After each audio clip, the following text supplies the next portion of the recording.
Dr. Alfredo Carlos, nice to meet you. Nichole, I know you already. Nice to meet you And both. First, I guess, real quick, a shout out to Colin. Thank you for organizing this whole day of events, and in particular, this panel to talk about gentrification and economic development, and also raising money for Zahalia and her business. It's a really cool event. Really applaud that effort. So, thank you so much for doing that. For people on the call who don't know me, my name is Nigel Lifsey. I'm a resident of Long Beach for about 12 years now. I'm born and raised in LA. I have a degree in economics from Boston University, where I attended college. And last year, or I should say earlier this year, I ran for city council here in Long Beach in District 2. I was not fortunate enough to advance past the primary, but obviously I'm still very much invested in caring about our city. And, you know, it's probably the best place I've lived. And so, as a matter of just caring about our city and wanting to see it improve and grow, and wanting the existing residents of our city to participate and benefit from that growth. I'm, happy to be on this call. In terms of gentrification, housing and economic development, back when I was campaigning, I had three main points that I kind of wanted to get across to people as I would meet on the campaign trail.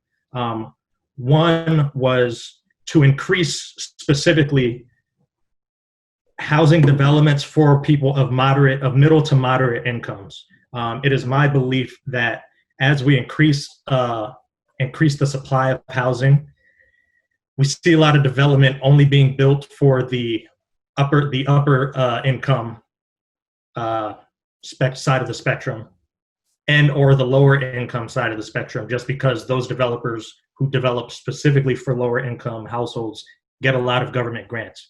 We don't see our government stepping in and kind of incentivizing or even forcing developers to develop and bring properties online specifically for the middle income. I believe that if we were able to add more housing in the middle for the middle income renter or homeowner, you would see housing costs stabilize across the board. People in that middle income, they cannot afford the higher income rentals, and so they're forced to rent lower income or low rent properties, kind of crowding out lower income households from being able to enter that market. So that was one point that I would always address to folks. 2 and 3 are kind of related, more geared toward economic development rather than housing development. 2 was to make Long Beach a true destination for businesses. Commercial rents in Long Beach are lower than they are in LA and Orange County. And our office spaces have higher vacancy rates than LA and Orange County. However, our city, and maybe that falls on the Chamber of Commerce or other areas of our government, I feel like they don't highlight that fact to businesses and do a good job of attracting, recruiting, or even growing existing businesses in Long Beach and getting them to stay here.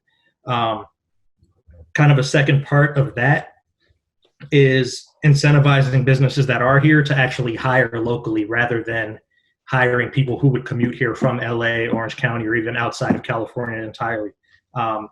I think the way to make sure residents stay here and work here goes to our education system. I think we've got to get businesses in the same room with our colleges, our high schools and colleges, to make sure that when our students graduate, they have the skills that the businesses here in Long Beach want, and that basically all of our Long Beach money will stay here in Long Beach so it doesn't leave. And we also are kind of self-sufficient, self-sustaining on our own as an economy, so we don't need outside money, outside development to come in and grow our city. So that's kind of where I stand. Maybe Alfredo will differ, Nichole may differ, but that's kind of my background. That's kind of where I come from when we talk about gentrification and economic development. Alfredo, I'm going to let you go next. Okay, sure. I just want to make sure I want to make sure we have sort of some gender parity in the conversation. So, my name is Dr. Alfredo Carlos. I'm a professor at Cal State Long Beach in political science. I grew up here in the Harbor area, specifically in Carson, and I study sort of political economy. In terms of gentrification, I forgot to mention, I'm also the director for the Foundation for Economic Democracy, want to give a shout out to Destiny and Ana Yensi for putting together that toolkit and that information that's going to be really key. I know that their concern really comes from this sort of eviction cliff that we're facing. And there's a couple of things that I can sort of say about gentrification. I mean, a lot of it really stems from, racist, like systemic policies around redlining, way back in the day that, massively disinvested in communities of color specifically. But in terms of our current situation in Long Beach, I want to highlight the fact that our mayor has sort of catered to developers specifically. And the kind of buildings that we're doing, Nigel mentioned, we are developing stuff. The majority of the developments that are going up in Long Beach are actually catering, and this is, I think, the thing that sucks the most is that we're catering to people who don't even live in Long Beach yet. Yes. Right. So we're building buildings for people who don't live in Long Beach yet because they're trying to raise tax revenue. Now, there's a couple of problems with this. One, if you have the kind of money that we're trying to cater to, and we're using current tax dollars of current residents to build and to subsidize and to give tax breaks to people building, homes for people who don't live here yet. Well, if you have that kind of money, where in Long Beach do you want to live? But, and it's sort of normally there's a sort of I ask that general question and people respond. But if you have that kind of money and you're moving to Long Beach, you're not trying to live downtown. You're trying to live out by the beach. You're trying to live out, closer to Seal Beach. You're trying to live out, on the east side of Long Beach. And so, I was around. I remember I used to go downtown and hang out with my friends maybe like 10, 15 years ago in the downtown area. And it was, largely people of color, and they were redeveloping the area at the time. We had a financial crisis hit. Then that all of those developments were empty for a really long time, and even some of them still remain empty.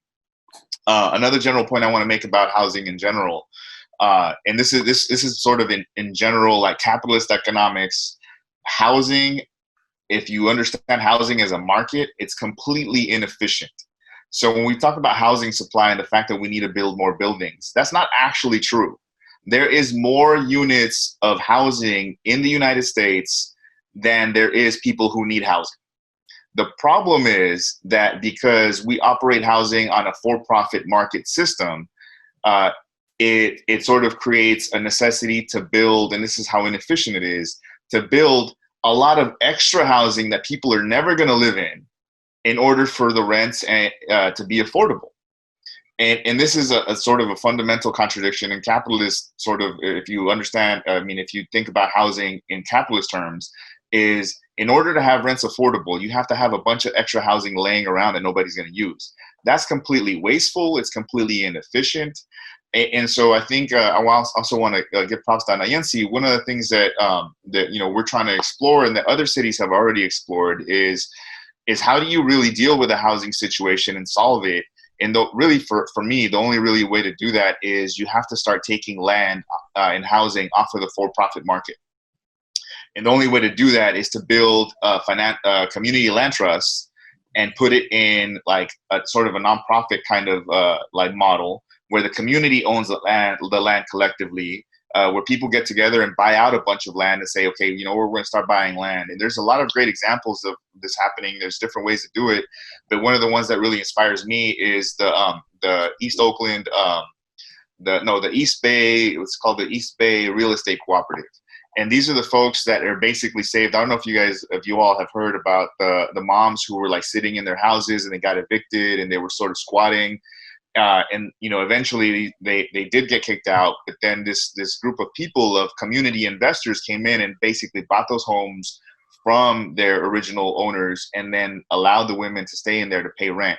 And so long-term, a solution is not even to build more housing. Yes, we need more housing because of how it currently works, but really is to take land off of the for-profit market. And community land trusts, I think, are an excellent way to do that. I agree with Nigel. We have to have a local hire agreements with a lot of businesses. Even labor contracts, project labor agreements, I think, are really impactful. I have all kinds of sort of things to say, and maybe we can just sort of have a conversation afterwards. But those are my sort of comments to begin.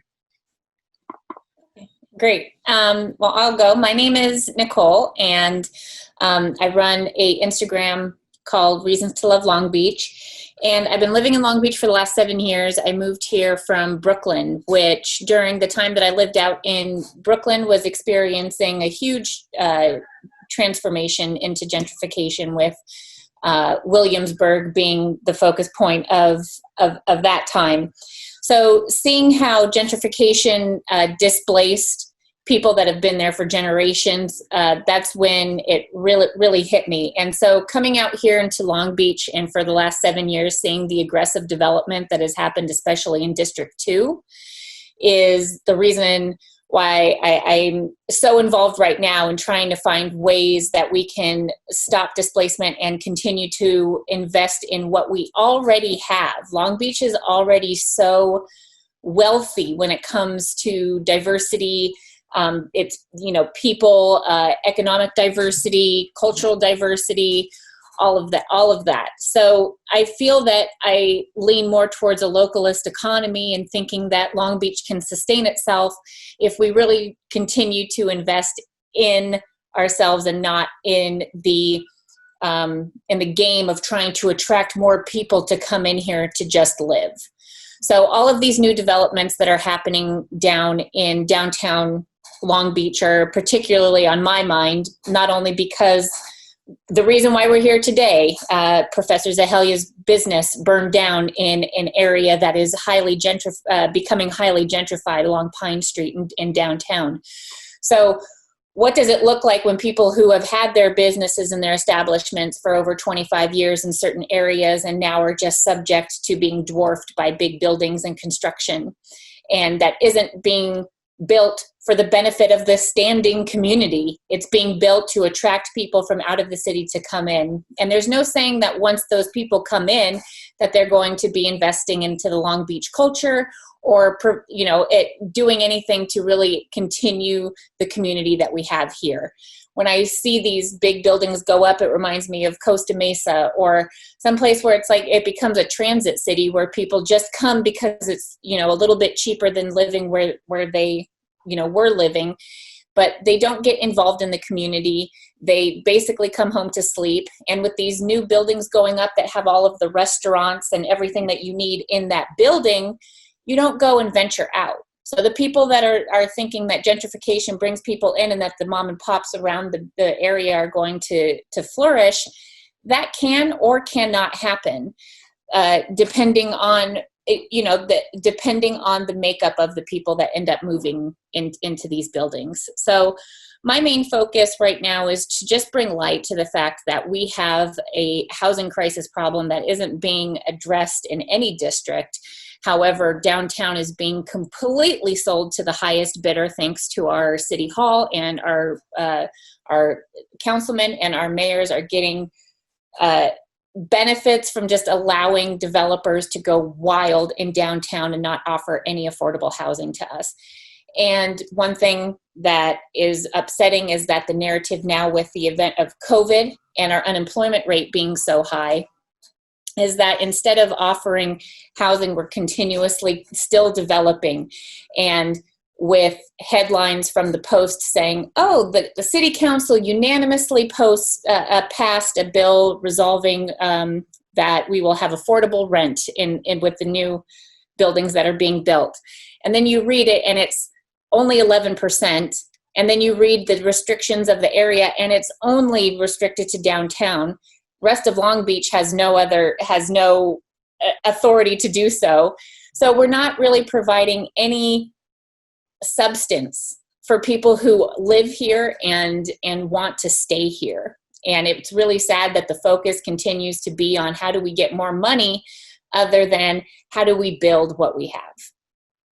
Well, there's a couple of ways to get more money. One is to pay our workers more, right? Like if workers have more disposable income, they're going to spend more money in the city. I really appreciate your point in terms of the part that really upsets me is that they're using our tax dollars, Long Beach residents' tax dollars, to displace Long Beach residents. And that's the part that's frustrating. You talked sort of about a little bit about District 2, Nigel. I think one of the things that, that made Long Beach really kind of a destination city for a lot of people of diverse backgrounds. One of the things I talk about sometimes with folks who ask me sometimes what I think about this stuff is, there's this District 2 is home to sort of what's known as, at least when I first moved to Long Beach maybe 8 years ago, it was referred to as the Lavender District. It was this sort of like this area where the LGBTQ community sort of came and gathered, and there's a historic reason for that. And this happens in the 1980s and 90s, because in the 80s and 90s it was not as, and not that it's any like not that we still don't have work to do today, but it wasn't easy to come out in the 80s and 90s. Like we were way behind. Like we still have work to do, but imagine in the 80s and 90s when young kids, especially teens or young adults, were sort of coming out to their parents, or their parents found out about their lifestyles. These folks who got disowned, and they didn't have anywhere to go. And so what they did is they moved into low-income neighborhoods. And this predominantly, this neighborhood used to be largely Latino, working class. Other folks lived there too, but they found a home there because there was acceptance there. And now that same population can't move there because they can't afford to live there. So even what we consider affordable is not really affordable. Like, $2,000 a month, even though it might fit the definition of affordability, that's nowhere near affordable. So these traditionally, these spaces that were homes to what makes Long Beach beautiful and great, that is so diverse, it's accepting in a lot of different parts of the city, like those same people can't live in those spaces who had created the culture of that space, because they are getting priced out of those neighborhoods. And this is all happening with a Latino LGBTQ mayor. And this is the part that I really think is really important for us to notice, is that sometimes just because someone has the right sort of background, the right sort of identity, doesn't necessarily mean that they're doing things for the people that they're supposed to represent. Absolutely, 100%. Not agree anymore.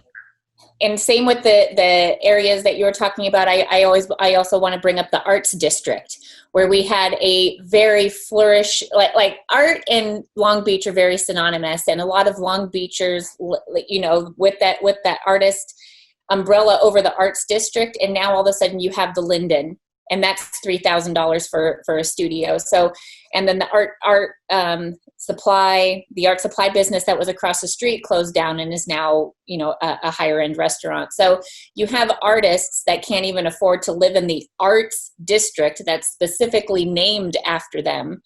And these areas change and roll over so quickly, and they just get priced out. Yeah, and I think while the responsibility is on us, Alfredo, you kind of mentioned, it's on us to kind of be more informed about what our government is doing. Just because someone is presenting a certain image, they may not be actually acting in that group's best interest. I think our government has got to do a better job, and that's kind of why I wanted to run for office, is to kind of address some of these issues. Nichole, you mentioned that article that was published about the 11% affordable housing that must be allocated to affordable housing in new developments. That's, you come to find out that only really applies to downtown and midtown Long Beach.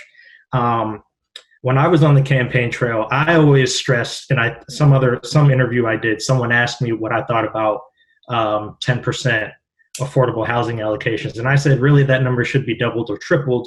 And if a developer cannot make a profit off of 75 or 70% market rate housing, then let's ask a nonprofit developer if they would do it. To your point, Alfredo, there's a lot of nonprofit home developers. It doesn't even necessarily require a community real estate trust. There's nonprofit housing developers that get federal grants, and they take that money as their profit, and they just use that to build housing that is affordable for the community that they're going to put the development in. I think our government, our mayor and city hall, has got to do a better job of pressing back on these for-profit housing developers and be like, look, your competition is this nonprofit developer who doesn't need to make a profit. They're going to have more units that are affordable to people who already live here. We don't need you, KB Home, or whoever developed the Linden and the Kern and all these other ones. We actually don't need you here. Like we have competition for you. Well, and this is where Nigel, I'm going to pose, and this isn't my question, it's a sarcastic question, but then where am I going to get my campaign money from? Me, Like, I'm going to get my campaign money from you because you live here, from Nichole because she lives here. Like, I don't need people who don't live here to give me campaign money and support me. I mean, and this gets to one of the problems in sort of, elections, even at the local level, is where's the money coming from, right?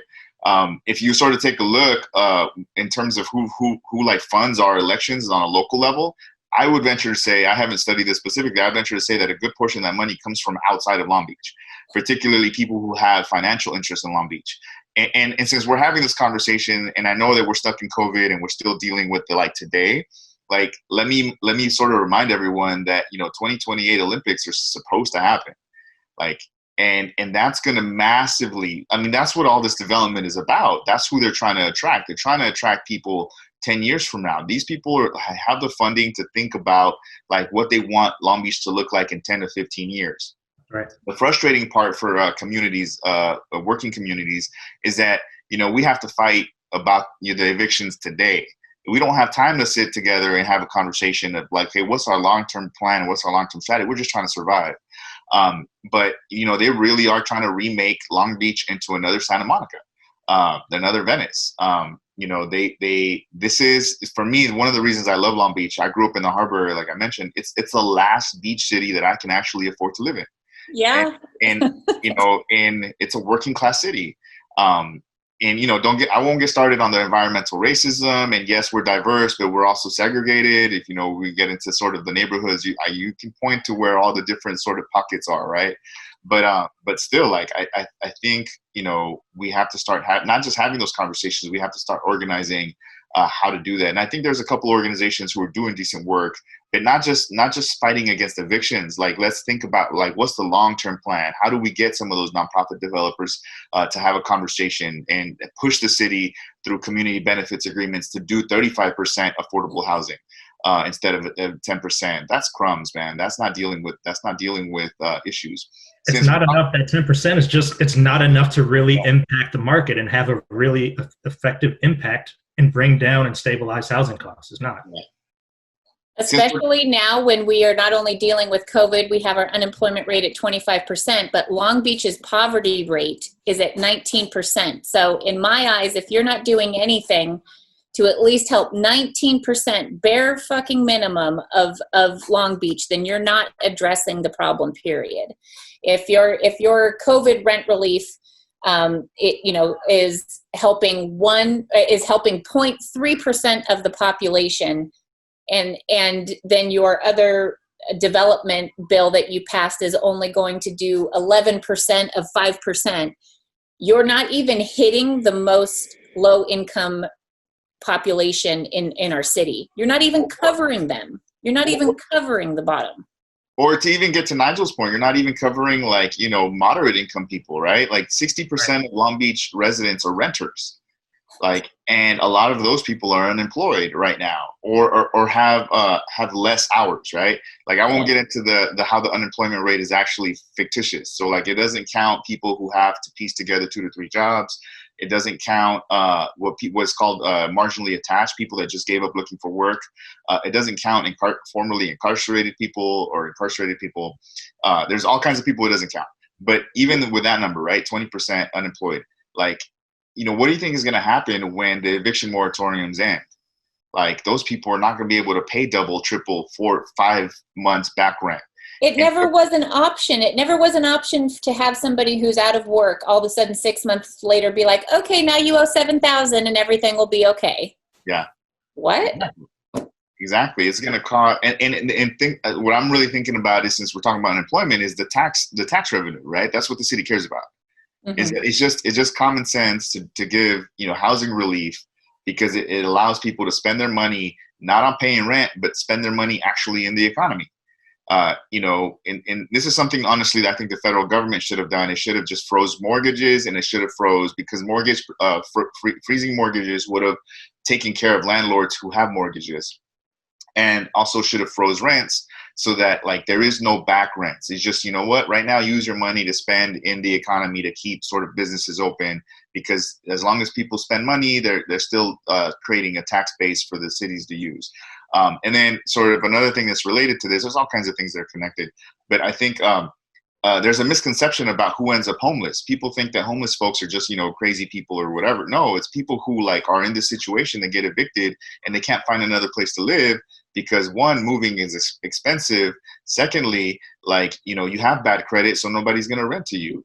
A group majority of the homeless folks are actually actually working people. They actually have jobs.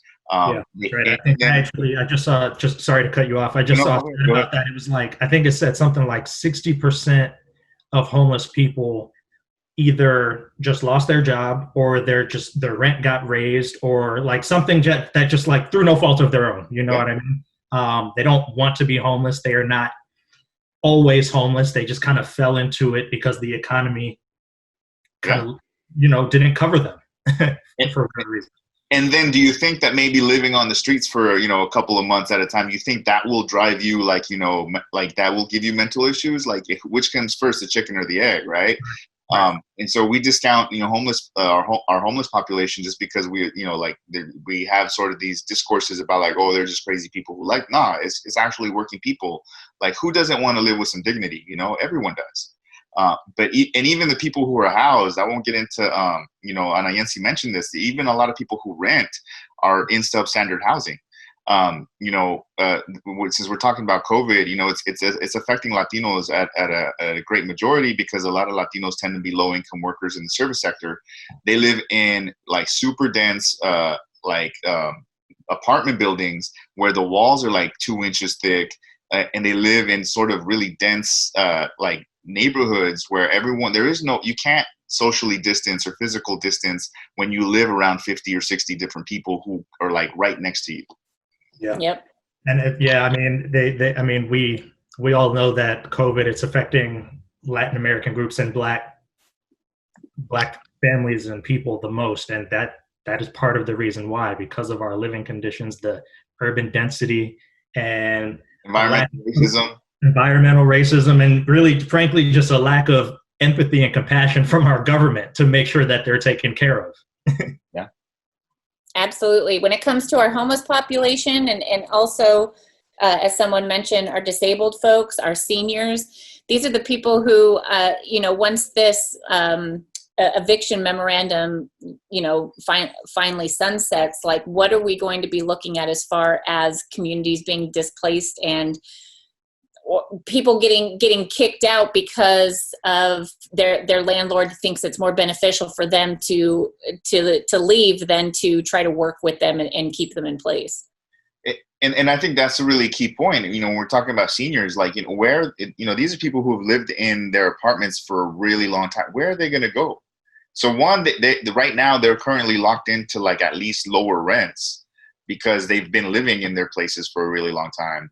And these are people who also have limited income in terms of their Social Security payments aren't going to increase by a whole lot.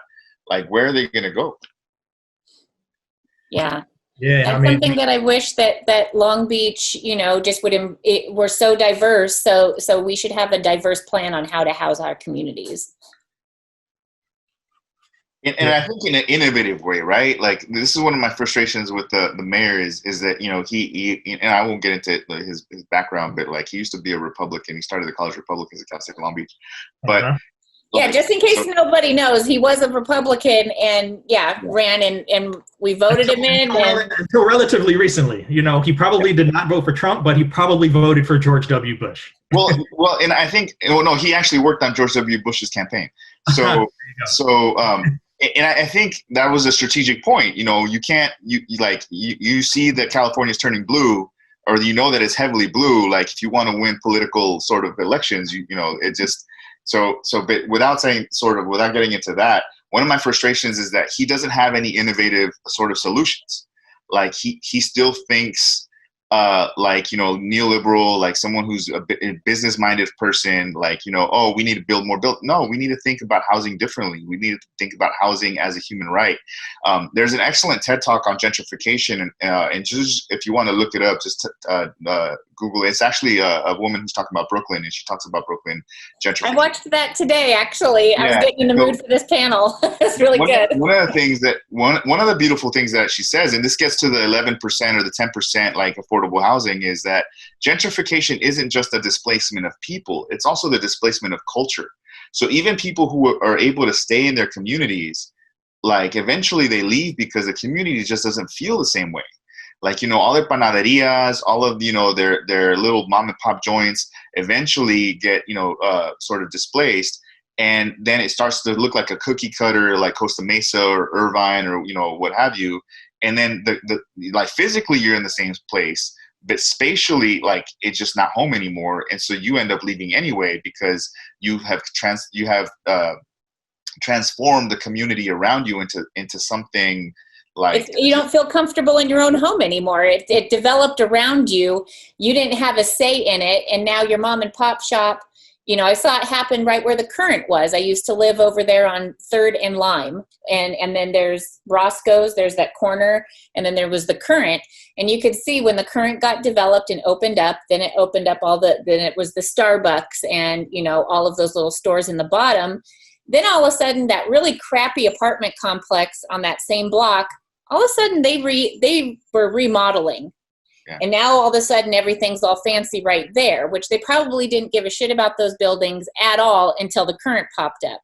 Or what they'll do is they'll remodel the outside of the building, but the inside is still roach infested. It's still like, substandard, but like now doing the bare minimum, right? Now they're charging $3,000 rent instead of, and that like, not to put Anayensi on the spot here, but that's actually what happened to her. And so, I mean, even Hamburger Mary's, I remember like the reason like Hamburger Mary's was popping was because that like people used to walk home because they it was right there on that little corner. Like, and like then, Hamburger Mary's, the rent went up, they redeveloped that space into, I think it's a Thai place, and it's been a couple different places, but in anticipation of those two developments right there. Yeah, and so now the Alamitos is up and now leasing the Current, and now there's the one in the Current's former parking lot that's going up and blocking the view of the Villa Riviera Hotel or Villa Riviera building, which has been there for over 100 years, just disrupting those residents. Like there's no care into the people that have already been living there for decades and generations.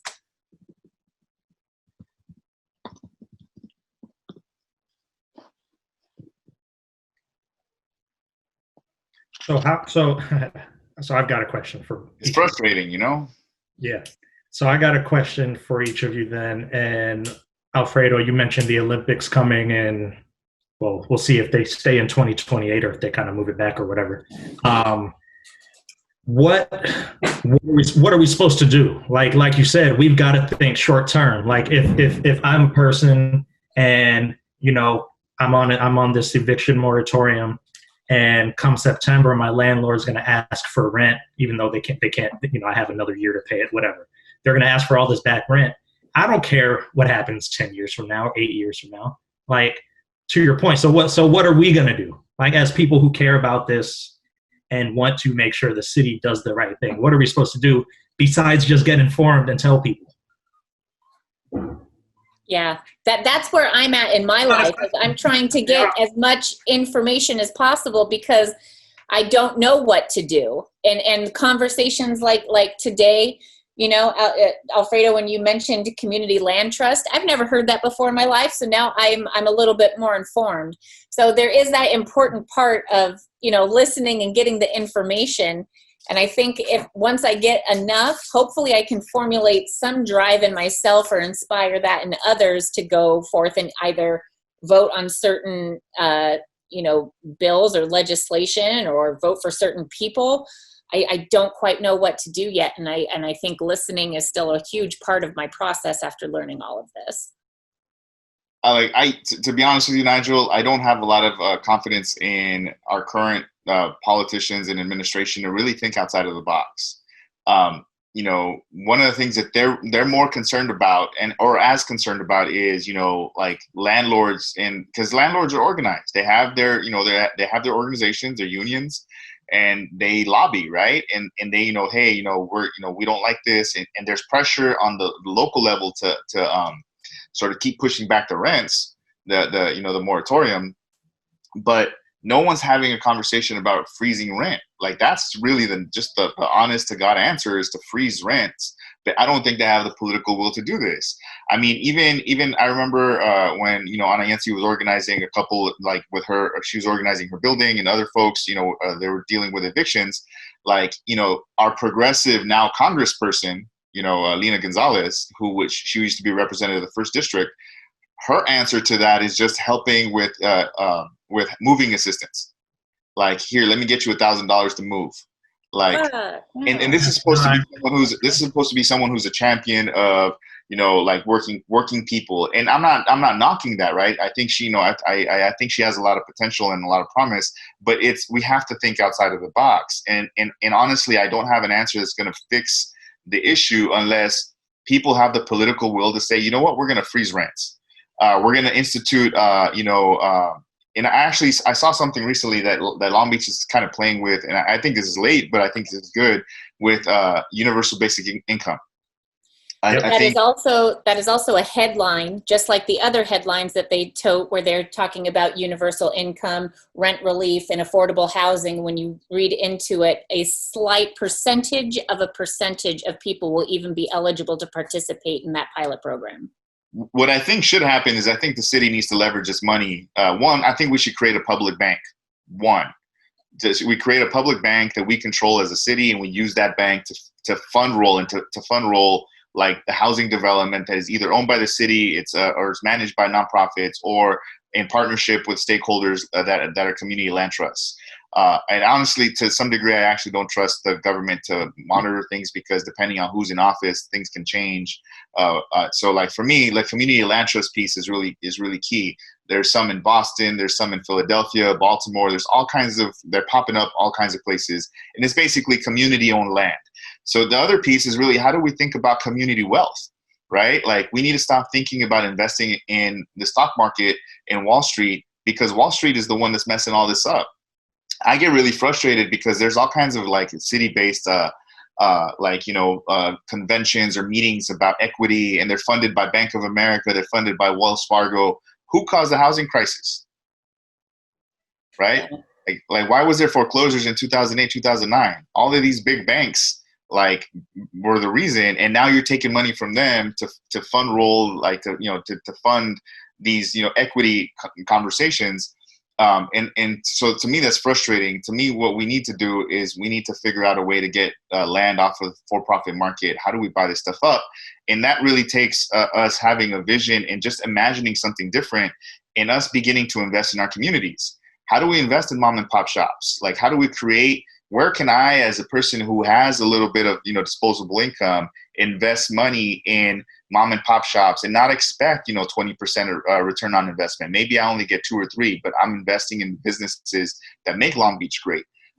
Maybe I want to invest in a pot of money where we buy out land as a community to say, hey, this land, and we're going to eventually expand it, but this land belongs to the people. I think those are really key. And I think when sometimes I get asked to talk to the city about some of this stuff, they look at me like I'm in outer space. They have absolutely no idea what I'm saying. They can't even envision it. Because they don't make any money off of it, so it doesn't mean it. They don't care. If you're not talking about dollars, it doesn't make sense to them. So when we're sitting here trying to protect our cultural vibrancy that we have here in Long Beach and protect the residents that we have here, it's the last thing on their list, it seems like, because there's no effort to do anything to help the percentage of the population that really needs it right now. Absolutely. Yeah, I agree. I definitely agree about taking away development from or out of the for-profit development market. That's definitely key. That's something like I said, back when I was campaigning and running and people would ask about affordable housing, that's something I would tell people, like, look, we need to either force for-profit developers to add more, like a significant amount more available to moderate and low income households, or just don't give them the property in the first place to develop. Yeah, no, definitely agree with that one. But you know what? We have to be careful. If we ask them for more, we got to make sure they don't do what they did in New York. Did What's you ever that? read about that? In New York, they had a community benefits agreement where they had to supply a certain amount of new developments, new units to low-income people. But Yeah. they asked them to not come in through the front. They had to go. Oh yeah. I do remember that. I remember that. Really? If you pay a different amount of rent, you go in through a different entrance. You had a different entrance. There was a lot of public uproar after that, and they ended up scrapping the idea. But just even the fact that they actually like made that a thing. Yeah, that is basically a Jim Crow law in the 2000s. That's what that was. Yeah. Oh my gosh, that's terrible. That's terrible. No, I agree with you. One, I think we need to demand more from the Office of Urban Development in our city. Like they need to demand that, it's not 10 is nowhere near enough. Like one, and this is where also as a community, we need to organize better community benefits agreements. Like, we need to stop rubber stamping developments in our city. We need to think about development without displacement. How does that happen? Well, one is increasing that amount of units, right? And also allowing those people to have a say in what the developments kind of look like and how, they even from the building, the architecture, like, is this a development that is gonna create community and make that same community that's already there thrive and like grow and or is it going to kill community? I think even from that perspective, like, that monstrosity is going up on Alamedos. Like I'm a tax-paying person here. I had no say in how that thing was going to look. It's an eyesore. It's a friggin' eyesore. And the thing that bothers me so much about it is that it's directly across the street from an icon, a Long Beach icon. The Villa Riviera has been there since the beginning of friggin' Long Beach. And you're just going to blow up a Las Vegas style casino right in front of that place. People who have lived in there for generations, who have had that view overlooking downtown Long Beach and being able to see the sign, have had nothing but construction over the last 2 years. And then even everybody in the Current, which is on that other side, they had a mass exodus because of the construction noise too. But why are you building the tallest building in Long Beach right next to a nationally historic registered landmark? Yeah. That's like building a big casino on top of the Queen Mary. Or even for me, it's like, like somebody actually mentioned to me that it was for rich people too, like taking out the Riviera, like, or using my public street and dealing with like me adding an extra 5 minutes to my commute in an environmental city, allowing them to cut off like basically the traffic there in that corner is horrible right now. Like, it's so bad. Like that's a public subsidy to that company because it's coming from my tax dollars that they're closing that street. Like, and I mean, that's kind of petty on my side, but I'm just saying, like, there's a lot. That building pisses me off more than anything, honestly. I think in the larger sense, I think we have to do a reimagining of the concept of the public good in our society. And one of the things I love about Long Beach is that I think it has a lot of potential. I think there's a lot of good people here with a lot of good politics. They want to do good. And I think that requires us to have a different perspective about what's in the public interest and re-envisioning the public good. And private developments are not in the public interest. They're not for public good. They're for private money. They're for private interests. And so we have to start thinking about how do we develop Long Beach in a way that feeds the community rather than like displaces it ultimately. And I think Nigel made an excellent point. I think there's a couple of quick ways that we can do it is we can demand from the city that the community benefits agreements, any new development going up anywhere in the city needs to meet these anywhere in the city, not just in downtown, not just in the new Midtown corridor that they're trying to redevelop. That has to apply to the entire city. Exactly. The whole thing, yeah. And sort of, and this is where I hope, there's some young folks who are listening who might eventually, like take Nigel's, or maybe Nigel, you'll do it again. You'll run for office again. Yeah, I am going to do it again. Well, like maybe there's some other folks who will go off and listen to this and think really beyond what people are told is possible. I think that's the key is that, the government wasn't created and our tax dollars aren't for the coffers of private corporations. They're for the public good.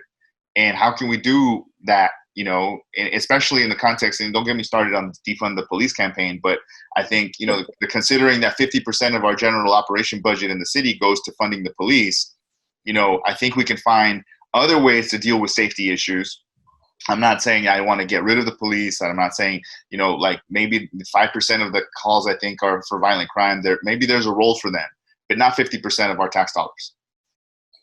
Yeah, absolutely. And one part of the gentrification that does come up is that once these, so that there are, of course, pros and cons to gentrification depending on what the city status is at the time, right? So when I think about Detroit, where Detroit just has tons of space available because of the economy just completely crashed. So if you want to go in and gentrify an area that has ample room and continue to try to make something of it, that's way different than going into an already thriving, jam-packed community and then just building on top of what already is there instead of investing in the businesses and the shops and the community that are already there. So when it comes to developing for downtown's a mecca right now. We've got I want to say in the last 5 years, we've had at least 10 high-rise developments come up just in downtown, and the rest of Long Beach is still scarce. Why aren't we, trying to see what is available in other districts for us to create affordable housing for everybody and not just put all of these tax dollars in District 2 and just completely inflate downtown into something that's completely uninhabitable for the people that live here? Yeah. Well, I have an answer for that, Nichole.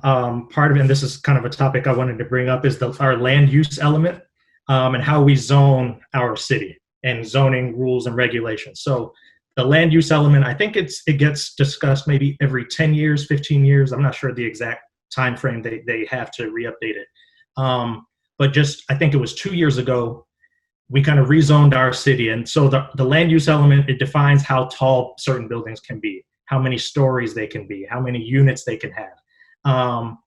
And so say in District 5 out near the traffic circle, more upper income part of Long Beach, they went hard against the land use element and not wanting any new developments in their neighborhoods, very much racially coded language in these town hall meetings. We don't want our neighborhood to be too urban. Urban density brings crime. We on this call, we know exactly what that language means. We know the subliminal messaging behind that type of language. Those people, they're very much involved in politics. They're just voters. They're not an organized union. They're just people, residents of that community in District 5, who don't want development in their city. They tell their representative has a voice in city hall, on city council, and they make sure that when the land use element is revised, their district is kind of left out of any new developments that will take place, and we need all of our communities to be as involved as those people are. So you're correct, but I also want to recognize that there is a distinction between so I teach racial and ethnic politics. That's one of the courses I teach at Long Beach, that there is a distinction between how people of color are listened to by their elected officials and how white folks in upper middle or upper middle class homes are listened to. Yeah. So even when we speak up, we're seen as complainers and whiners. Yeah. And so there is a sort of a racial bias in how it gets heard from, and I've been to city council meetings when we have, hundreds of people there speaking up on an issue, and the voice of, 5 or 6 moms, Latina moms who speak in Spanish is not respected, and the voice of one business person is. Yeah. And so even when we do, there is an issue. And I think one of the things that really kind of grinds my gears is that the density in the downtown area and also in other parts of sort of working class neighborhoods frustrates me, because there's added taxes on working people. So with all that density going up and more people moving, it creates a huge impact on parking, right? Yep. And so what's one of the things that the city started doing? They started charging more people for parking on the 4th Street corridor. Right, what is referred to by young people as hipster row. Well, yeah. Who's paying that? Is there any public parking in East Long Beach that people have to pay for? No, because they don't have driveways, because they don't allow density. Exactly. And so that working people end up paying all kinds of extra taxes in our city just to be here. And these are the things that add up that eventually lead to displacement, in addition to obviously rents going up. So there's all these other little ways that downtown, like at least the working people in the downtown area or near downtown adjacent area, end up paying for a lot of the benefits that the rest of the city enjoys. And I don't think people have that sort of, that awareness. Yeah, no, that's a great point. Our tax rate is so high here in Long Beach, and it's but on top of what you're going to be paying for rent, then your cost of living expenses plus that tax rate, which sometimes, depending on what you're buying, can be up to 25 to 30%. Yeah. And then where does all of that money go? Does that continue to stay in our community, or does that go into some fund that's going to line the pockets of our city developers? 50% of that money goes to at least the PD, in addition to the dedicated money from the proposition that got passed, right? That's that one recently again to re-up that proposition, that tax. Measure A, right. Permanent, right? What happened, Nigel? That you're referring to Measure A, the one that made that increased sales tax a permanent tax increase rather than one that would sunset. Yeah. So when it comes to voting, right? How can we have open dialogue with our representatives about the development that we're seeing in our communities, especially our districts? Especially when I feel like nobody's listening right now. They say that they're listening and reconciling and doing all of this, but when we see what has been done in the last couple of months, and then what we see on the horizon, I feel like nothing is being discussed with the fervor that it needs to have happen. Yeah, I mean, the only thing I could say is send them messages, annoy the hell out of them, so that they have to listen to you. And I say, if nothing else, they'll want to solve your problem just to shut you up. Yep. I think one of the things that I pointed out to the mayor when he was paying attention to Facebook posts. I think after the Black Lives Matter uprising, before he started deleting them all. Yeah, well, he used to be really sensitive to criticism, right? One of the things that I told him is, we have a lot of commissions that are open to the public, right? And I think that's great. I think that's one place that, we need more people of color, more working people to join them. But how is somebody who works 40 to 60 hours supposed to go do that, as a volunteer basis, right? So the people that end up on those spaces are people that can either afford to, or they have the time to, which skews the kind of advice that they're giving, the city council people. So the Economic Development Commission is filled with business people, and, there was no conflict of interest with them voting on the minimum wage or chiming in on a minimum wage conversation. What? You own businesses who don't want to pay minimum wage. How is that not a conflict of interest? So I think we need more regular folks to get involved actually in the political process and join those commissions. And one of the things that I challenged him to do is we have to figure out a way to pay these people to serve on these committees, so that serving on these committees isn't an impairment or like a Jim Crow sort of segregationist policy, right? Yeah. Much the way that internships tend to privilege wealthy folks, because wealthy folks can afford to go work for free wherever, because they don't have to worry about where their food's going to come from. And so working people, even when people go to Harvard, if you're low income and you're at Harvard, you can't afford to take an internship that is free because you don't have a family who's going to back you up. So I think that's one thing that people need to do is we need more people to start serving on these commissions that give that kind of input. But it also the city needs to figure out a way to pay it. Yeah. And actually do it. The whole listening can only go so far, but we need to see action. What's crazy about that, Alfredo, is I definitely agree with you. But I've applied to commissions going back 4 years now. I fill out the whole application, put my experience in there, fill out their little open forum essay or whatever. I don't even get a reply back. So I'm someone they should want on the commission to add to the diversity, right? I'm young, Black, I'm a homeowner here in Long Beach, And you're an economist. I know stuff. Like I went to school. I am an economist. Like I know a little bit about economic development and how economies work. Nothing. No reply back. So I don't know what happens with that stuff. It seems like you've just got to be connected to even get a seat on this commission. That's true. Really already doesn't even have a lot of power. Right now, it seems like most of them are just seats, like more representative than anything else. They're not substantive. And so even you've got to even be connected just to get one of those. And it's super frustrating for someone like me who all I care about is improving the city. Exactly. Yeah. And I can't even get my voice heard. So. Well, it's like they make it so difficult. Like when you had told me about the rezoning application, like you can apply to be part of the rezoning committee. Oh, so redistricting. Yep. Redistricting, yeah. So I decided to step up. I went online. I filled out the application. I had to send in my resume. They had to do a background check. I had to fill out this other thing when they emailed me.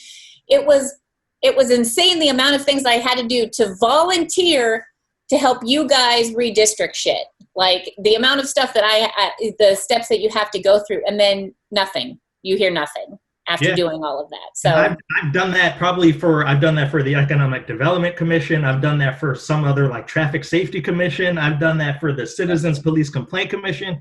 Like 4 or 5 different commissions. I've submitted that application and I don't get a reply back. Yeah. Yeah. I hear this. You know what? It doesn't get better if you get on there either. Like I have friends who have actually dropped out of commissions because it's completely a place that stymie any public participation. And this is why I think. Just give me a minute in there.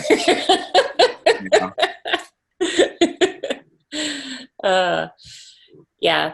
I want to thank everybody I think we got a couple more minutes. Colin came back on, but Alfredo, it was awesome to get your perspective. This was my first time hearing from you, and Nigel and I usually have weekly conversations regarding the city and the current political climate and what's going on. So I definitely appreciate meeting you today. I'm happy to have met both of you and talk to you. Like I really love that you all have been working on this stuff, and I'm just happy to support in any way that I can. Apparently, like Nigel, Facebook, apparently that's a way to get to the mayor. If he chooses not to delete. Well, the thing is, even if he deletes it, he saw it, and he's really sensitive. He's really sensitive to like what is said about him online. And I know this, again, I'm going to put Anayensi on the spot because Anayensi like goes at him pretty hard in a way that I'm really proud of as her former professor. And he gets really defensive. I've seen some of the stuff that he's written on there, like, no, we don't do that. And, it gets whatever, but he sees it. He did recently accept my Facebook friend request. So maybe I'll just send him a message. There you go. Hey, y'all. 1, that was amazing. 2, I was just corresponding with the next act. They can't get onto Zoom. So if you guys have, I know you have lives and stuff to do, but if you have a little extra time, I would love to open the floor up to questions. So I'll start. If anyone else has questions, just pop like a 1 in the chat so we know, and we'll just go in order. If that's all right, is that all right with you guys? I would love that. I would love to hear from everybody. Okay, awesome. So mine is kind of broad and we can fill it out, but the Economic, Democracy Foundation presented some very good short-term solutions that I think can help with Alfredo, what you called Mr. Carlos, the eviction cliff that's upcoming. So this very short term, in August, this is happening. And then on the long side of things, you presented this idea that to some they've either never heard of it, in part myself included. I've studied some leftist politics and Marxism, but I didn't study the idea of land trust. So it's a new idea to a lot of people. Might seem far-fetched to some, right? But it seems like a great long-term solution, right? Or it seems like something that would happen in a long-term kind of context. The crisis that we're in right now is probably going to bring together short and long-term in some kind of direct way, right? Where we're going to need to fast forward to a radically different sort of society in certain respects. I'm wondering, you guys have talked a lot about some political solutions. One, I would like to hear what politicians can we support? What what active organizations can we join in this current situation? And or then 2, how do we take the current economic crisis, the eviction cliff that's coming, and turn it into a sped up transformation into something that works radically different than, government is a corporation which supports other corporations essentially, and is a market oriented being, right, so to speak. So very broad question, but I'm just wondering how do we fill out that middle ground between eviction crisis and totally new kind of way of organizing our society and economy in relation to the land. So if anyone wants to take that super broad question, but like I said, if anyone wants to, let's not just unmute ourselves and start talking. Let's just pop a 1 in the chat, and we'll know who's up next to ask another question. So Colin, there was a lot in your question. Part of your question reminded me of something I had read back in the 2008 financial crisis when we bailed out banks, the Troubled Asset Relief Program, I think the TARP. So I read this article back then, and it kind of stuck with me. The amount of money that we spent on that bailout that mostly went toward banks and insurance companies, instead of all of that money going toward that, the government could have written a check to every single taxpayer that filed for, I think it was like 15 grand for each household that filed taxes, or each person that filed taxes. And I don't know if that would have effectively done the same thing as the bailout, because you're targeting the money toward a bank rather than just letting 250 million taxpayers decide what to do with it. But I feel like something like that is what we ought to do. Like, not bail out banks and corporations this time, actually just bail out or save, rescue, whatever term you want to use, people, residents, taxpayers, right? And I think that's kind of what Alfredo was referring to earlier in the discussion. Like, freeze mortgages. That will help out smaller mom and pop landlords who also have a mortgage on their multi-unit property. And the only people that are kind of left out are large corporations who should have been saving money since 2008 and 2009 anyway, so that they wouldn't need a bailout again. Well, they don't. They really don't. I mean, and they already don't, right? during the COVID crisis, some of these industries have, made billions of dollars.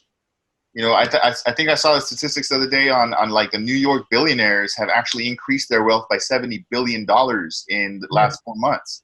All the big investment banks, recently Goldman Sachs announced like record profits for the quarter while we're all losing money and struggling. Yeah. And we're also facing a Wall Street cliff. Let's be honest. Like, it's being propped up right now because of these bailouts. But long term, the economy runs by people spending money. If people have to spend 7 months of back rent, and they're not going to be going out to eat at any kind of restaurants, they're not going to be going out to spend any of their disposable income on anything, and ultimately that's going to also have a negative effect on sort of the rest of the economy. One thing that I've been thinking about is when, we're always told as individuals to save your money for a rainy day, and we should have 3 months worth of savings, to safeguard and protect ourselves. Well, what about these big companies and corporations? Shouldn't they have the same amount to protect themselves? So all of the weight of this financial crisis is the burden on the individual and the person who has to try to keep up, but then the corporation who can probably withstand a little bit more than the individual doesn't have to abide by the rules or have any savings, and they can operate within a very small margin because they can just exploit low pay and just continue to hemorrhage money, and it's not going to affect them as much. Yeah, because they know that the government is always going to bail them out, and that's our money, right? Yeah. And I think that's a frustrating piece. And somebody mentioned it. Gabrielle Zimmer said this, is that it's always it's not really socialism, but it's a bailout for the big banks, and like regular people get nothing. And it's regular people that actually prop up the economy. Without us spending any money, like, no one makes money. Without us working, that's another piece to this that I didn't mention. One of the things that the foundation is trying to do is we're trying to develop a culture in Long Beach and eventually help get started worker-owned co-ops, where there isn't one private owner who gets all of the profit. The profits are shared with all of the workers. The business is democratic. Everyone, one person, one share. Everybody splits the profits. Nobody's ever going to become a millionaire that way, but everybody's going to be able to live with dignity. Like in the Bay Area, some of the cooperatives that have been around for, I would say, maybe more than 10 years, like, you know, they're making like $30 an hour plus benefits. Like, I think a lot of people will take that right now. Oh yeah. And there's a lot of great models in terms of the community land trust stuff. I dropped a link in the chat. It's called Arc of Justice Film. It shows you the history of the very first community land trust in the country, and it was basically a farm in the South. African American folks who had been historically displaced because of segregation and all kinds of other things. They did is they raised some money to buy out land so that they can create a cooperative farm. And then like racism set in, and like the county agents didn't give them any loans to buy tractors, all kinds of really bad stuff. But eventually they sued the government. And so the story, it's really short, it's 20 minutes, but it was basically coming out of the need of, you know, it's not enough. One, I think we need to move away from asking the government to give us stuff.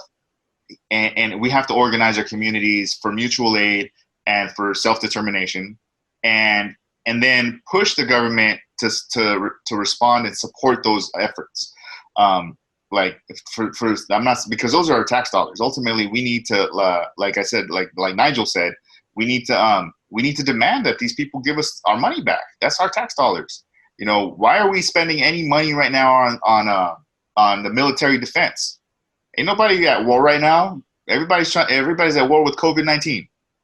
Like, we should be using our military budget right now to like fend off and to pay for everybody's healthcare, because that's the real war right now.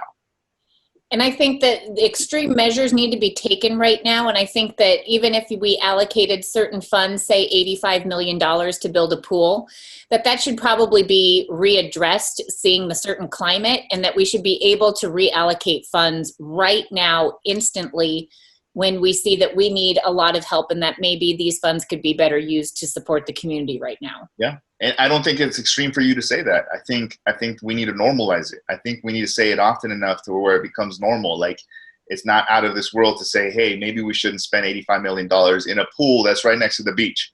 Yeah. Like, you want to jump in some water? It's right over there. Yeah.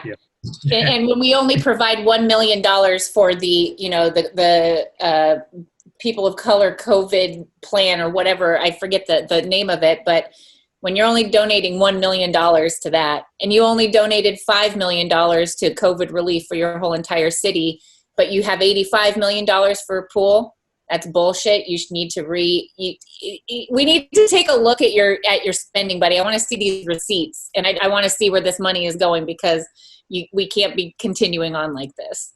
Agreed. Yeah. I think our and this is a line I say a lot, and it's true for everybody, whether they know it or not, your budget or how you spend money is a reflection of your priorities. Yeah. And I think in terms, go ahead, Nigel, go ahead. So I was just saying, so if we had already planned to spend $85 million on a pool, that's cool, but we haven't even started building it yet. And now we hit this global pandemic, this financial crisis. Maybe we just like take that $85 million back, not save it, but, you know, spend it where it's needed on health and human services as we're going through this health crisis. Yeah. And then we'll get to that $85 million toward the pool another time. If that was specifically for the Olympics, that's cool. But then let the U.S. Olympic Committee chip in for it then, if they want it so badly. Yeah. Yeah. And what the hell is the Olympics going to bring us anyway right now? What is that going to do other than bring friggin' traffic and for what? A short term? For like, we'll have the Olympics for like, what, a month or so or whatever, and then we spent millions of dollars so people could come here and buy food. Yeah, so really, I'll tell you, like, here's the honest answer to the question. It's going to fill up all the hotels for those 3 to 5 weeks. And the hotels there is a specific hotel tax that only people an occupancy tax that only people who stay in hotels pay. So that's going to be a thing. And just tourism dollars, like more money for people visiting the aquarium, more people spending more money just in downtown, because that's where most of the hotels are. It does bring money to the city. It does. Whether it's worth it to lose the culture and community, no, it probably isn't. But you know, it does bring some financial revenue to the city. It does. But I think Nichole's point is really key right here, is that it brings short-term money. Exactly. No, I agree.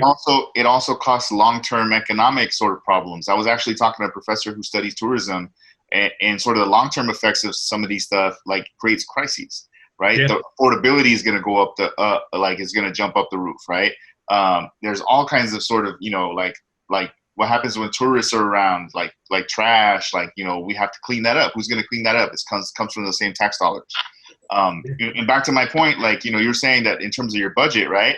Well, when we spend 50% or near 50% of our budget on police, that's a crack addiction. That's a coke addiction. That's some kind of drug addiction. We need to wean ourselves off of that. And really think about how do we make our community safer without over policing that, right? There's a lot of things that people need to be safer, and having someone show up with a gun doesn't make and I won't get into the specifics, but there's been a bunch of cases where LBPD shows up with, we need somebody with mental health training, and they end up, shooting or killing the person because they're not trained to manage that. We shouldn't be asking police to manage those situations. That's just being fair. There's a lot of things that police get asked to do that they shouldn't be. Like when, somebody's neighbor is playing the music too loud. Do you think that police really want to show up to that? You guys ever watch that show Cops?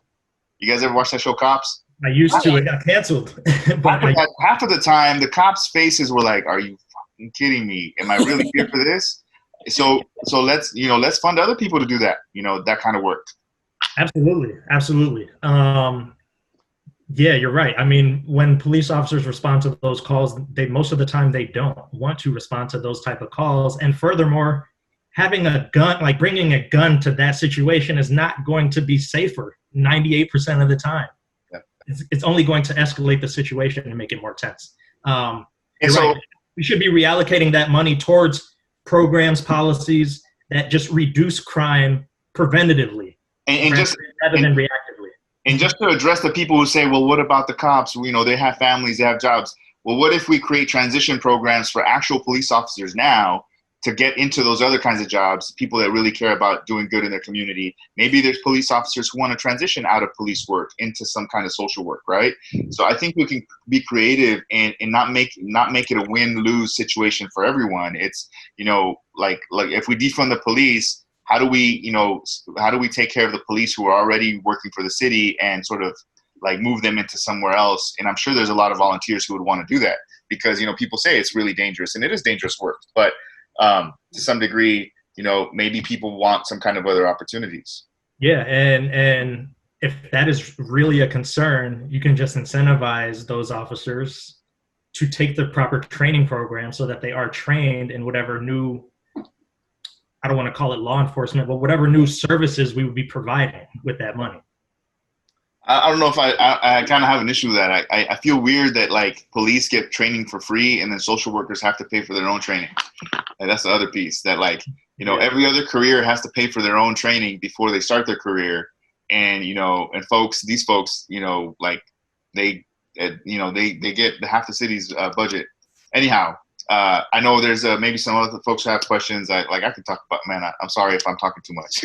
Not at all, man. I was going to say I would love for this to continue, and we have till 7. So honestly, I don't have a cutoff point. I think there's more questions now even than answers that have arisen. If y'all have lives, I understand those. So does anyone, I just want to just check out with the audience. Does anyone have a specific question they want to ask right now? While we wait for that. Yeah, please. Yeah, I do. I actually have a question for Al. I want to hear more about your, I guess your stance on defunding the police. You kind of started on it and then ended. I just want to hear more about what you think about that. You talking to me? As far as the plan, yeah. Alfredo. Yeah. So in terms of defunding the police, one, everybody gets scared that they think that defunding the police is oh no, we're going to get rid of police, right? No, we're going to do the same thing that was done to every other public sector, to schools, all that, right? But in this case, it's about really reallocating our, like Nigel said, what are our priorities? If we care about public safety, then let's deal with actual issues that can improve public safety. Childcare has, I mean, like the most successful Great Society program in the 1970s that was known to be the best anti-crime program in the history of the country was Head Start. It was proven that kids that had early childhood education through childcare, through Head Start, like had better graduation rates, they had better college going rates. So youth programs, mental health services. So I'm not running for office, so I don't have a specific plan. But if you're asking me about defunding the police, to me, what that looks like is we start spending the dollars where they're actually making an impact. Like, let's actually spend the money on, helping homeless people instead of policing homeless people. Like, one of my biggest frustrations driving around Long Beach is how many police officers does it take to deal with one homeless person? I'll pull up around downtown somewhere and I'll see like 10 fucking cop cars, excuse my language. And so it's 10 cop cars, and each cop car has 2 police officers, 20 police officers, like, and they're dealing with one homeless person. How many wages is that? Like, count the money, right? The other day we had a huge police presence up on Broadway and Alamitos with a distraught person on top of a roof, and the last count was somewhere between 85 to 100 police officers for one person. When they eventually just ended up getting on the roof, and one cop shot him with a non-lethal, and that was it. But there were 80 plus SWAT plus a truck around, all for one person. Two or 3 days ago. I'm pretty sure that 10 social workers could have handled that way better. Mm-hmm. So in terms of a plan, I think is, for us to even just have a conversation, like, hey, what are the safest communities look like? And AOC already, like, I think answered this, right? Alexandria Ocasio-Cortez, Congresswoman, she said that we already have defunded police departments in what does that look like? What does a city without police look like? So it looks like the suburbs. What do suburbs invest in? They invest in youth programs. So all the suburbs, they all play little league baseball games. They all play that, right? So we can subsidize some of that. It includes and then also youth programs that aren't attached to police, because you know how the police have the youth action leagues or whatever. Like, there's no reason why police should be like playing basketball with kids. Like, like there's no reason we should have police in schools. Like, I've heard so many cases of like women friends of mine who during school the resource officer like used to hit on them. Like, these are adult, police officers who are like flirting with like teenage girls. Like, there's no reason they need to be in schools. So I think it's just really reallocating our priorities and thinking about those and having a conversation with the community. I really support what's called community budgeting. It's basically the Long Beach has a group of folks who are working on what's called the people's budget, but participatory budgeting is a thing that I think is really important. Is we need to open up the city budgets and district budgets to, like, what does a community think that we need? And I think these are the spaces where, we need to make our voices heard, because, those are our tax dollars, and each city council person can allocate money from their budget to whatever projects they want. And if they're not hearing from us, they're going to allocate it to business development. But it doesn't mean necessarily an ending to the police. It's just, a shrinking of their duties. Maybe we do need cops for bank robberies and for, like, those kind of dangerous things, right? But do we really need a military tank? I don't know if y'all remember the pictures from what's that? The protest. There was a bunch of protests. I'm thinking about the one where Eric Garner was. No. I forget the city. There's so many cities, man. Eric Garner was in New York. No, okay, so it wasn't Eric Garner. It was the one in. Anyway, like the way they deal with protesters of color is they show up with tanks. They show up with like actual weaponry used in warfare. Like, they don't need to be spending that money on that. Yeah, that's what we saw downtown at our protest down here in Long Beach on Pine Street. SWAT vehicles, total SWAT armor, everything, and it's like you're in Long Beach protecting Long Beachers dressed like that. Like, what in the hell is going on? And I think a lot of people get scared when they hear defund, because defund means zero, so then they automatically think that there's going to be no cops and everyone's going to go crazy. It really is like the first step in defunding the police is reallocating funds to where that they could be better utilized. And one thing that I thought was interesting is that when people said defund the school system, nobody batted an eye. And now teachers have to bring their own school supplies.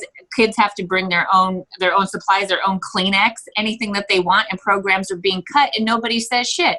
But as soon as you say defund the police, then all of a sudden, well, I don't know about that. Like, we've been divesting in our education and our kids for so long. And then now with, when you want to do that with the police, all of a sudden it causes a lot of anxiety for some people. It doesn't mean going down to absolutely zero. It means reallocating millions and millions and millions of dollars on how they and how we can better use those than just giving it to the police department and bonuses and overtime and tanks and whatever else they think that they need to police our small community. Right, gear, like, overtime, like unchecked overtime. One of the things that really fascinates me about protests is how, like, out of nowhere, there's always like thousands of cops. Like, more cops. They came in from all over. We had cops from Seal Beach. We had cops from LA. We had every district came that one day. There's no conversations ever about like allocating or approving the budget to pay for those cops, right? It's just like, oh, we need a bunch of cops. Like, where's that money coming from? It's coming from our budget. But like when we want $2 million for renter assistance, oh, we have to have a conversation about the budget. Like, but when you're gonna spend millions of extra dollars paying overtime for cops to like come in and police a peaceful protest, like, yeah. Well, they came under the. Go for it. So it sounds like that has more to do with protecting property than protecting people, correct? It's a kind of related question here. When people talk about a mortgage freeze, and when they talk about defunding the police, like, I wonder, is there something similar going on? So when they talk about a mortgage freeze, the banking system would collapse or this or that, right? There's other fears that are brought up that kind of essentially amount to what, as you described earlier, Dr. Carlos, welfare for those who are harming us. It also makes me think of kind of like getting off oil, right? Getting off exploitative real estate practices, getting off oil, and getting off excessive policing. Like, I wonder, am I just making up a wild connection, or is there some structural connection that exists between those three acts of, as you said, getting rid of addiction, essentially, a crack addiction, and the prioritizing of property over people? Is that related to kind of the prioritizing of this monetization of interest, i.e. monetization essentially of people's time?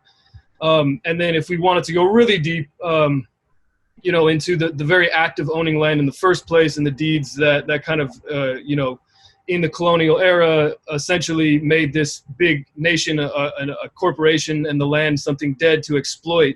That's another wild left field question, but just to keep it simple, we live in a country that values profit over people. And when I say defund the police, and I'm very purposeful about calling it an addiction, because I want people to understand, how do you deal with addiction?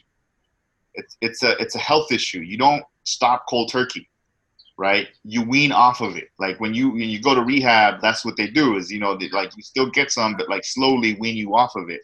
And that's the way to do it successfully. So it's the same thing with this. And I think as a city, we need, as people, we need to start throwing out these things and normalizing them, so they're not like seen as extreme, so they're not seen as radical, so they're not seen as like, oh, like, so for instance, people ask me, what do you think should be done about immigration reform? I believe in amnesty. And oh no, I don't think that's, I don't think it's possible. Well, if you start negotiations from the middle, and this is why I can't stand the Democratic Party, because it always starts negotiations from the middle instead of like, outlandish shit like the conservatives do, right? And they start out way out in the middle of like, fascist town, and so they get met. So if you know how to negotiate, you got to ask for what you want, for what you really want. And what I really want is amnesty. Do I think it's possible? No, but I need to say it. I need to verbalize it so that people know that, okay, this is my beginning point, and like, this is where I want you to meet. If we already start with a defeatist idea where like, oh no, we can't defund the police, well, of course you're not going to be able to. And so for me, it's it's an addiction, and I think our dollars need to be spent on developing and growing people, and rather than benefiting private pockets. Like, our tax dollars should be spent on improving human life and human dignity, and it should be spent on developing human beings. Like, I think we don't have conversations about what it means to be human. Like, you know, what are the things that make you feel like a human being? I know that sounds really silly. It sounds silly in a capitalist society where all you are is a wage worker. Like, Yeah. Like your whole purpose of being. And I think this is really one of the things that I feel really frustrated by. That my daughter, she's 7, she's 8 years old already, but when she was 6, you know, people would already ask her what she wants to be when she grows up, and she's like doctor, nurse, teacher, chemist. All of those things are different ways to earn wages. And I think it's mind-numbing to live in a society that trains you and indoctrinates you from the time that you're 5, you start school, that your sole purpose in life is to earn wages. Like, your sole purpose of being is to earn wages. That's not what human life is about. Human life is about exploring your passions. Yeah, we got to make money. That's how we pay for the bills, right? We, you know, make sure you learn all the skills to do that. But that's not your purpose. That's how you deal with getting your purpose. Like, that's how you deal with finding your purpose. You do that like Monday through Friday, so that on the weekend you can go explore and actually live your life. And I don't think we have those conversations enough. Yeah, I think.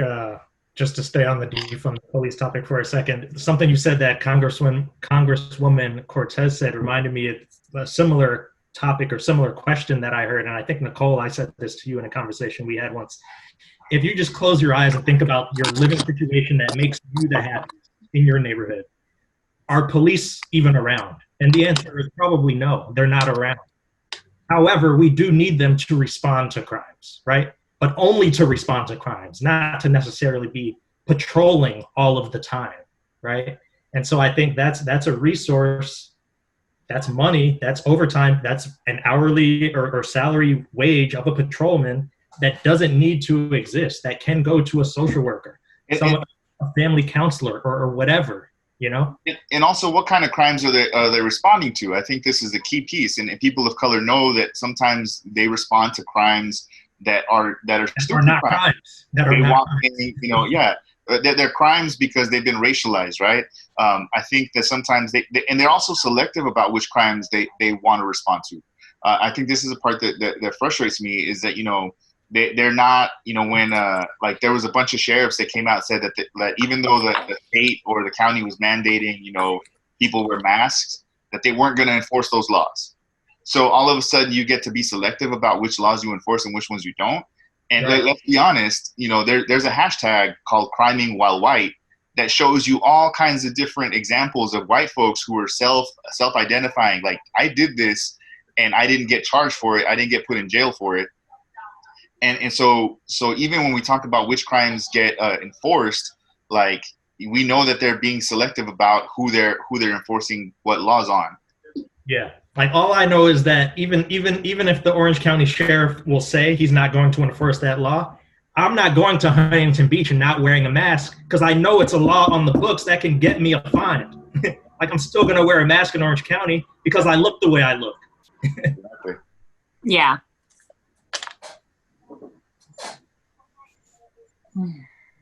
All right. Is there anyone else in here that has any questions?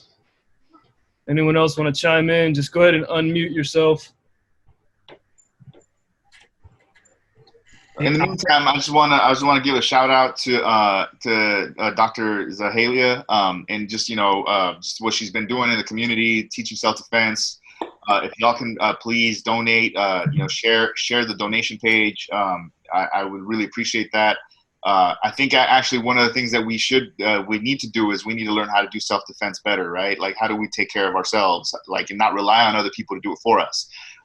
You know, because at the end of the day, you know, they're going to be selective about who they defend. And so I really want to sort of thank you, Colin, for posting that. Really want you to urge y'all to support this local community sort of enterprise and business.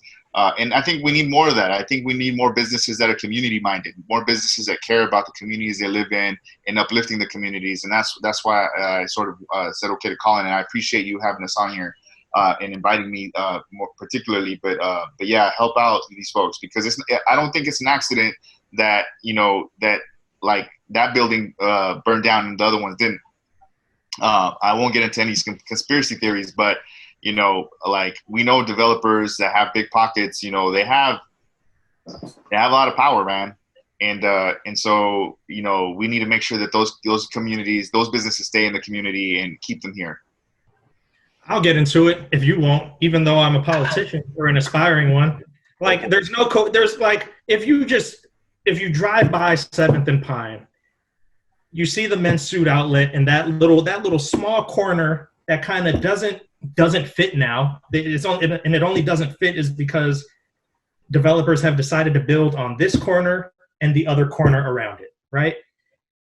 If I wanted to own that corner, I'd probably start a fire or damage that property and make sure I could own it. Make sure the insurance company would pay out those people. Maybe they don't want to reopen their business, and now I can just buy that property from the bank that owns it, right? If I'm a developer and I want this corner piece of property, that's exactly what I would do. When I was living in Boston, they wanted to extend this train line, and then all of a sudden, like in the years leading up to them starting construction, there were these fires that would happen in various parts of town. And I'm like, damn, like I see the map and then I see where these fires are happening. That's a little strange. Like, what the hell is going on here? That's not an arsonist. That's a perpetrated attack to make sure they can strategically place train stops where they want them. Yeah. And the development that goes around the train stops. And the subsequent development, business development that pops up around train stops, coffee shops, donut shops, all the regular stuff that you see around train stations. It's crazy for it to be that blatant and overt this time, though, in a city as small as Long Beach. Yeah. Yes, I noticed that when that happened the night of the protests, I put a video up on my Instagram about this whole scenario. So, you know, when we talk about conspiracy theories or whatever, it's not even a conspiracy theory. It's shady AF. Whatever is going on is shady AF, because that night, when you watch the video that was uploaded to YouTube, the arsonists, however you want to call them, literally see the place and say, that's the place. This was not a random arson attack.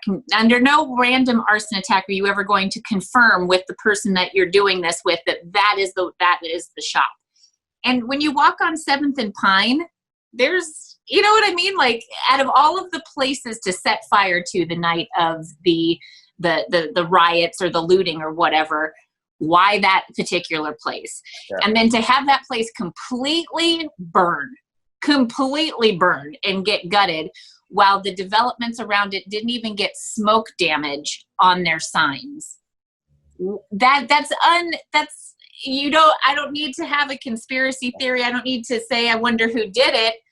I don't know who did it, but shit shady as fuck, and you can see it so blatantly that like something's fishy. Something is super fishy. And today they announced that there was a $20,000 extra award for the two people that started the arson at that. And honestly, they can kiss my ass. I wouldn't support them trying to find anybody, because they, as a police department and a city council and as mayors, sat there and watched it burn. They didn't do shit to protect small businesses the night of the looting. They let everything burn, let everything get destroyed. And then they want to come in after the fact and say, well, we got a $20,000 reward for anyone who snitches on them so we can get our insurance money and then get a payout. No thanks. If none of that money is going towards helping, you know, the businesses that were lost in that building, then no, I'm not helping you. You're not helping Long Beach. Get the fuck out of here. And to make matters worse, you know, like the people that are going to suffer are probably like if this is the case, the working class, young people of color who took that just because they needed some money, they're going to be the ones, not whoever set the plan in motion, right? And how power works in this country. You know, power is never held accountable. You know, and it's always, you know, people of color, it's always working class folks who end up, you know, like, you know, basically taking the hit. And so, yeah, so all I was trying to say is, you know, like, we need to make sure that, you know, Long Beach doesn't change. And this is one way that you can help. So please donate to the Venmo. Thanks, Colin, for posting that information. Yeah, of course. You got to always support our small businesses. They provide a lot of the culture in our community 100% that we love. So let's make sure we keep supporting our small businesses when they need our help the most. So, is there any final questions before we maybe, if y'all have last comments for the people? So we definitely have the message of supporting small businesses. Dr. Carlos, you mentioned both worker co-ops and community land trusts. Does anyone else have specific worker co-ops? I know I just saw that Long Beach has a grocery store co-op, which I saw it on your page, Reasons to Love Long Beach.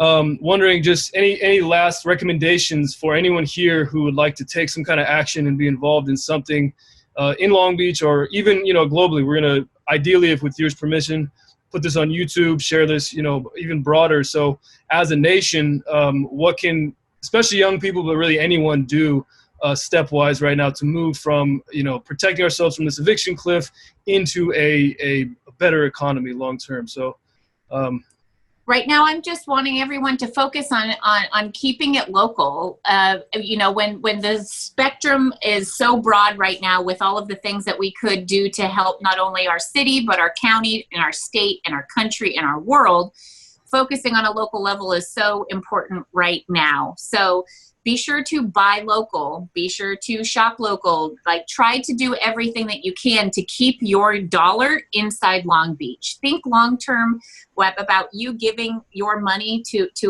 either a person or a place. Are they going to take that to Huntington Beach and then spend it in their economy?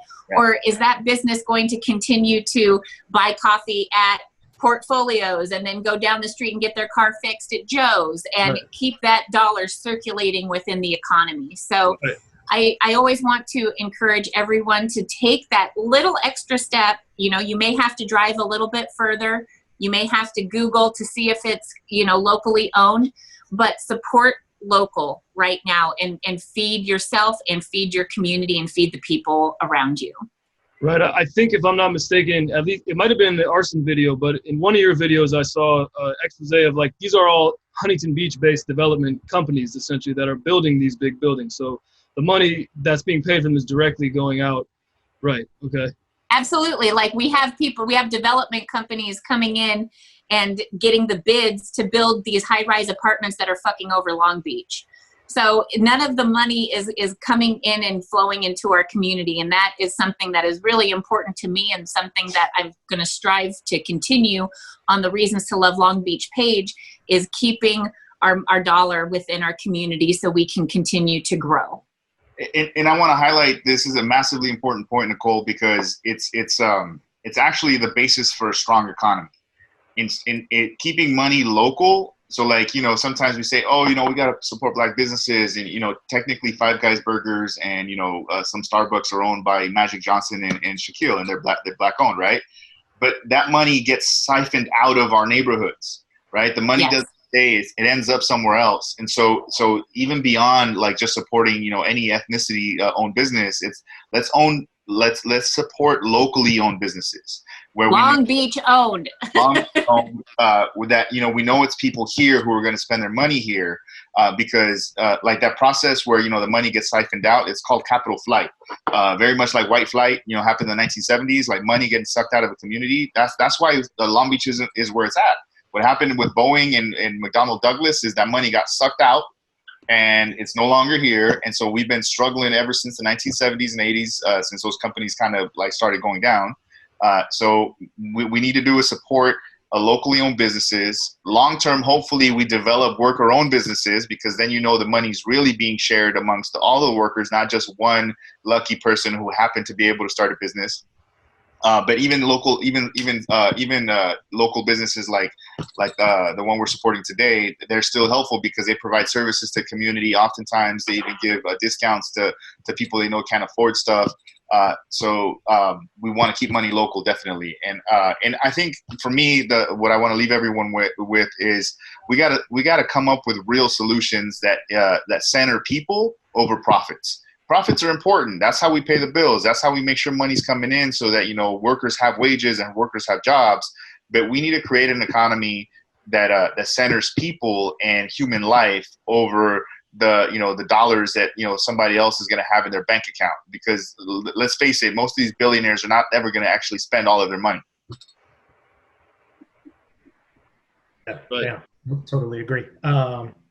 For me, I guess my parting message would be, because I am who I am, political involvement is also key. Social and political involvement is key. Make sure you and everyone that you know is registered to vote.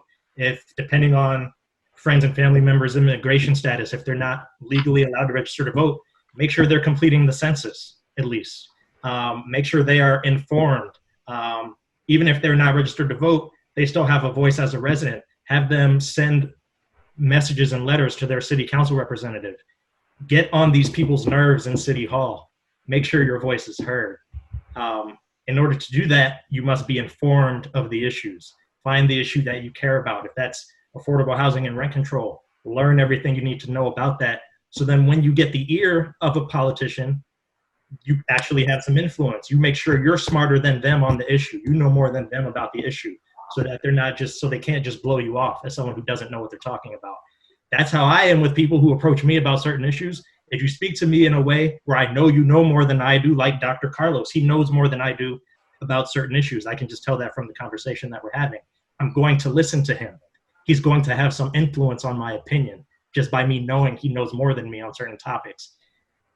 Get politically informed, stay politically involved. Do not let the momentum from this movement die down before we get to November 2020, November 2022, and beyond. We cannot afford to let this moment pass us by without capitalizing on it. Yeah, and let me just add, sorry, Nigel. Let me just add that I'm gonna paraphrase brother Malcolm X here, who made your point. Is we got to hold these people accountable. Like they work for you. They are servants of residents in Long Beach. Make sure that they know what you want and that they give you what you want. And don't just give up your vote just willy-nilly. Make sure you hold them accountable through the whole process of the election and even once they're already in office. Most importantly, yeah, don't accidentally vote. Most importantly, when they're already in office, because they'll tell you what you want to hear to get your vote. And then when they're in office, they feel like they already got your vote. I don't need you. No. On the city's org chart, residents, voters, we're at the top of the org chart, and then it's City Hall and the mayor below them. They report to us, not the other way around, and we have to make sure that they know that. Hell yeah. Wow, okay, powerful messages. Thank you so much, Anayensi, for putting some specific stuff, nonprofits in Long Beach to follow. Nigel, I'd like to ask you, is there any particular, you mentioned committees that you've applied to that haven't, allowed you in. Are there any specific committees or politicians, I mean, in addition to obviously Facebooking the mayor, thank you, Dr. Carlos, for that suggestion. What specific to this issue of housing and development in particular that we're talking about today, what committees and or, influential groups should we be joining or putting pressure on? And if you want, I mean, you could totally put them in the chat. We could discuss them here, Yeah, I'd have to look them up because I had, like I mentioned before, I had applied over the years, so I don't remember the exact names. And I'd have to, maybe I'll even just put the website up that shows the full list of the committees. And then the committees have pretty general names. I mean, you can know what the committee's topic is just based on the name of the committee. Maybe I'll share that or send you a DM about that. I know I've applied to the Economic Development Committee because having an economics degree, that was a topic I wanted some say on. I applied to a Traffic Safety Committee because of the Broadway Road Diet and me having thoughts about that. There was the Citizens Police Complaint Committee. That one, I think they weren't even taking applications, but I still was able to put one in. I kind of wasn't expecting to hear back on that one. And then there were a couple others that were kind of more like kind of niche topics, but important to me, like the environment. There was an environmental, I forget the name of it, some environmental committee. So I've applied to a handful of them and never heard back. I will send you and Nichole the link, because I know you guys have larger followings, the links directly to those pages where people can see what committee seats are available and people can just apply if they're interested. That would be great. Thank you so much. If you will be here for another hour, so if you in the chat think of it, just go ahead and drop it in the chat.